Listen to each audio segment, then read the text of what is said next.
how is it that after all these declarations of war, Iran is almost always given measured responses and exercise great restraint? I would argue Iran actually uses far more restraint than the Israelis do. The Israelis kill kids. The Israelis bomb hospitals. The Israelis conduct false flags. The Israelis run clandestine operations and invade people's sovereignty all the fucking time. So let me ask you guys a question.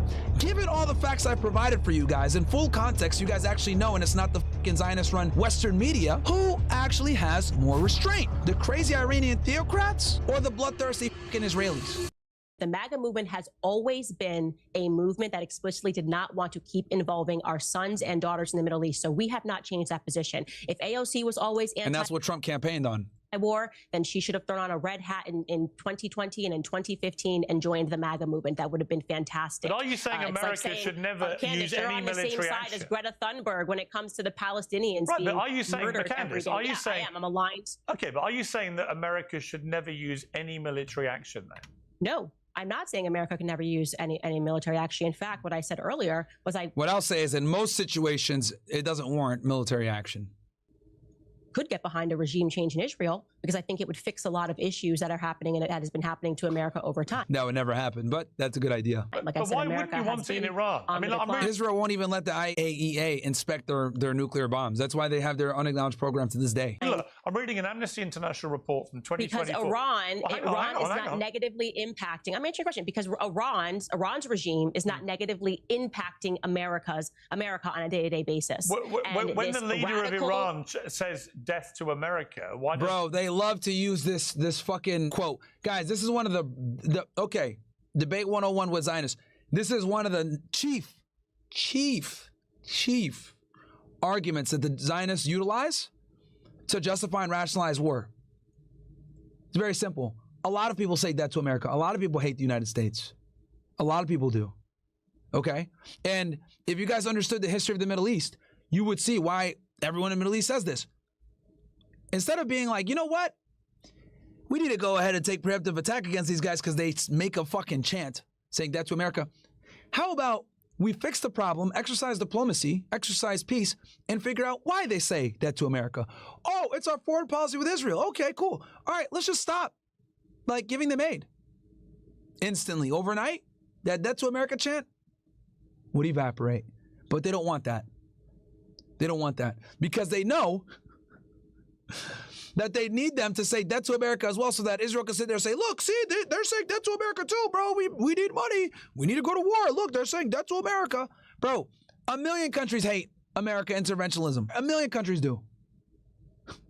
North Korea hates us too. They got nuclear weapons. Why don't we fucking go and, impose a regime change over there? Oh, wait. I know why. Because they have nuclear weapons. Oh, yeah. Russians dislike us too. They be saying death to America as well. Hell, we give Ukraine all this money. The technology that Ukraine uses, it's all American technology. They fucking want us gone too, huh? Fatality.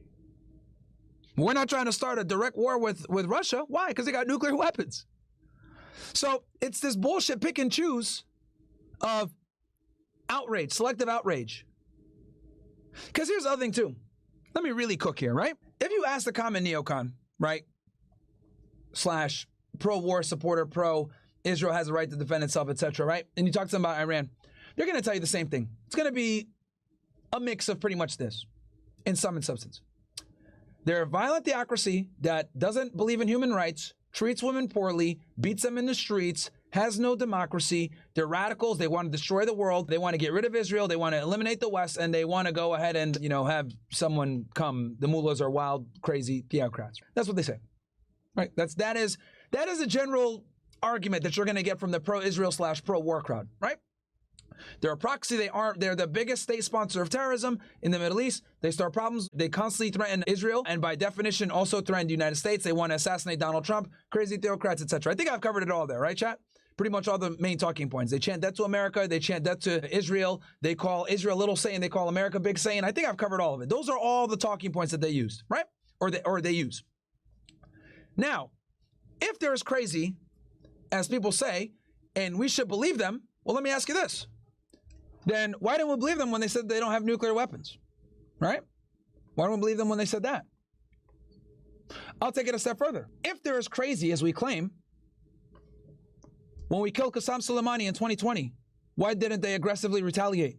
We killed Ismail Haniyeh in 2024, right? Or Israel did. In Tehran, Iran, by the way, when he was there on an official visit for the inauguration of the new president.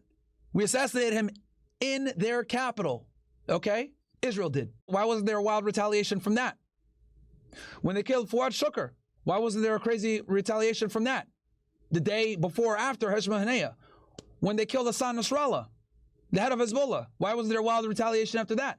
After they went ahead and assisted Ahmed al-Shara and the rebels with taking over Syria and getting Bashar al-Assad out, why was there a hard retaliation after that, right? When they bombed the Iranian embassy in Damascus, why was there hard retaliation after that? When the United States, literally just this past Saturday, destroyed their nuclear facilities, an act of war.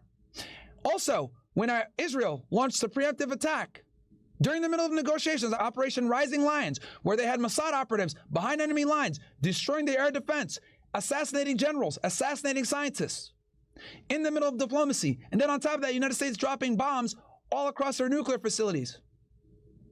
Well, I've named like, what, 7, 8, 9 different provocations? How is it that after all these declarations of war, Iran is almost always given measured responses and exercise great restraint? If they had the nuclear bombs like they claim, why didn't they just nuke Israel? If they have this crazy, wild, theocratic ideology where they don't give a shit and they just want to kill, kill, kill, why didn't they blow Tel Aviv into fucking smithereens? Why did they agree to the ceasefire? Why did they tell the United States hours before the attack on the military base that they were going to send the 14 rockets into Qatar?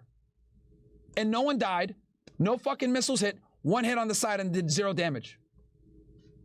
Why did Trump thank them on Truth Social after for notifying them and that no lives were lost in their retaliation? Yeah, I think you guys are starting to get the picture here. The reality is that though Iran has been provoked, oh, I forgot to mention the fact that Israel's doing a fucking genocide, by the way, in Gaza, killing hundreds of kids every day, that in itself would warrant a crazy regime to attack Israel directly, but they haven't. So explain to me how this crazy theocracy who wants death to America, death to Israel, can't be trusted with nukes, can't be trusted with weapons of mass destruction, has exercised extreme restraint during multiple provocations conducted by both the United States and Israel. Explain that to me. See, you can't have it both ways. Are they a violent theocracy that is going to destroy the West, that has no control? Or, which evidence lines up with, are they an Islamic Republic that opposes Israel's illegal occupation of Palestinians and is fighting to maintain its sovereignty in an ever-changing landscape in the Middle East where Israel wants hegemony and control? Which one is it? But you can't have it both ways. I would argue Iran actually uses far more restraint than the Israelis do. The Israelis kill kids. The Israelis bomb hospitals. The Israelis conduct false flags. The Israelis run clandestine operations and invade people's sovereignty all the fucking time. Meanwhile, all of Iran's responses were pretty fucking measured given the amount that they've been attacked. When they killed Soleimani, when they killed Ismail Haniyeh, when they did their attack, when they got the United States to come in and bomb their nuclear facilities, how did Iran respond? They notified and they sent missiles and the missiles were shot down. It was pretty much measured responses every single time. More symbolic than anything. A retaliation to let people know that they can defend themselves. Now, with that said, the only time they actually said, you know what, we're going to actually hit you pretty hard is in response to Israel's Operation Rising Lions, where they started bombing Tel Aviv. For real. And they started hitting them with hypersonics and everything. And they showed the capability to pierce through the Iron Dome, the Arrow, and the David Sling. But why do I tell you guys about this? Why do I give you guys all these provocations so you guys understand the 7 or 8 provocations I've named to you guys, which no one ever fucking comments about these in the Middle Eastern policy? It's to describe to you and show you guys that despite great provocation from Israel, even bringing the United States into the conflict, the last thing Iran wants is a war, especially with the United States. So again, I would argue they exercise far more restraint than the Israelis do. Far more. The Israelis have no restraint. And you want to know why they have no restraint? Because nobody can tell them anything. They have a powerful lobby in the United States that pays our politicians. So when they drop bombs on fucking kids, we can't question them. We run cover for them at the fucking UN. Trump unlocked the 2,000-pound bombs and let them go ahead and use them. And they've been killing even more people. The October 7th attacks, though terrible, were a perfect way for Israel to demonstrate their ability to act in a strategic and decisive manner. What did they do? They used it as an excuse to go on a fucking bloodbath all across the Middle East and wage wars against all their enemies, as well as keep Netanyahu out of jail. And when you know all of these facts, and you understand the history of the region, and you know what strategic objectives are between the different countries, it all clicks into place.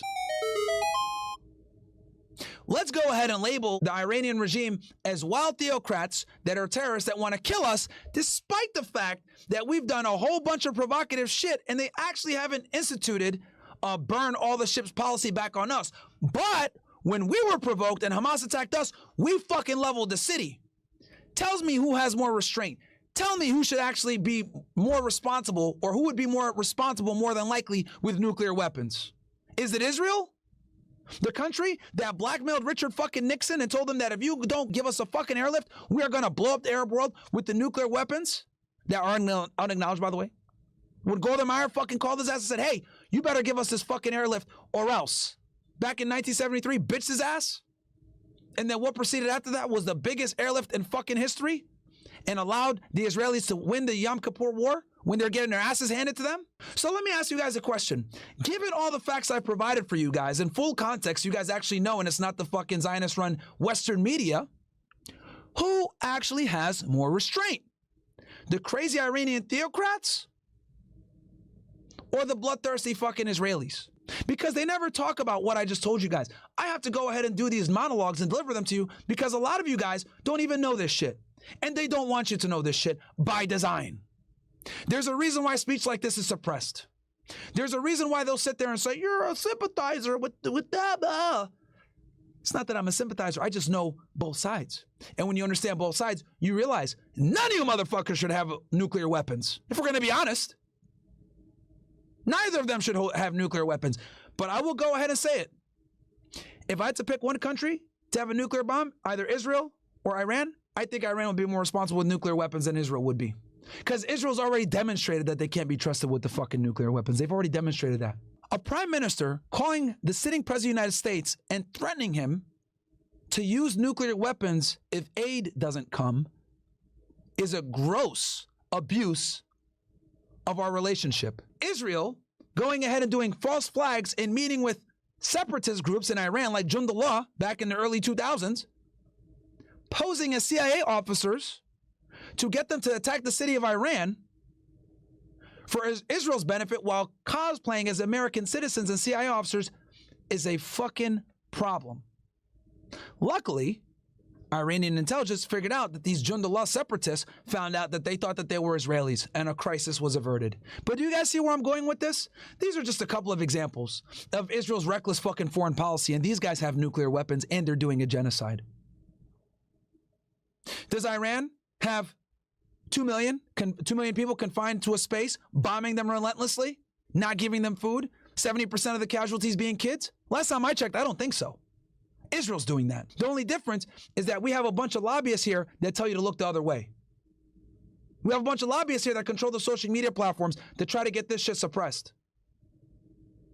That's why you're probably hearing this shit for the first time, some of you. You guys that watch me, you guys already know this. But a lot of you are probably hearing this for the first time, and you might be shocked, you might be angry. You might be mad at me for saying this shit. Why are you taking Iran's side? I'm not taking Iran's side. I'm just giving you guys the facts. And I think when you look at the facts and you look at this pragmatically and you try to be as objective as possible, you quickly understand, that neither of these parties should have a nuclear bomb. But if I had to pick one, I would say the Iranians probably would do better with the nuclear bomb because they've shown enormous restraint with the amount of provocations that have happened to them at the behest of Israel and the United States. Us bombing their nuclear facilities is an act of war. 14 missiles dropped on them. But how did they retaliate? These bloodthirsty theocrats? They contacted the Trump administration, told them, we are going to attack this base. At this time, we're going to send this amount of missiles. Clear it out. Doesn't sound like a bloodthirsty fucking theocracy to me. Meanwhile, what you guys don't know is Israel killed 100 kids today in Palestine. Because the focus has kind of shifted from Gaza to this conflict. But make no mistake about it, Israel is still in Gaza running Operation Gideon's Chariot, still killing kids every single day. Last week, they had like a food truck or something like that, an aid package come in, and they killed a bunch of kids and innocent people as they went to go to try to retrieve the food. Obviously, that's not being reported in the media because they're more concerned telling you guys that the mullah's got a nuclear bomb and they can't have it. But they're not telling you about all the fucking war crimes Israel's conducting every single day in Gaza. And we haven't even talked about what's going on in the West Bank as they continuously illegally expand the settlements in the West Bank. Are you guys getting it now? Are you guys getting it now? I'm not pro-Iran, I'm not pro-Israel, I'm pro-human being. And I understand that what Israel is doing is fucking deplorable. But they sit there and try to cosplay as the most moral army. And it's annoying and frustrating because I have to talk to you guys through the bullshit media. I have to go against the grain to provide this information to you guys. I have to deal with people talking shit, saying, I'm a sympathizer, or I'm a disinformation person, or I'm an anti-Semite, blah, blah, blah, for telling you guys the truth, because the Western media will never tell you guys this because it's all owned by the same fucking group. But once you actually look at all the different facts and circumstances, you quickly figure out who the real violent government is. So anyway,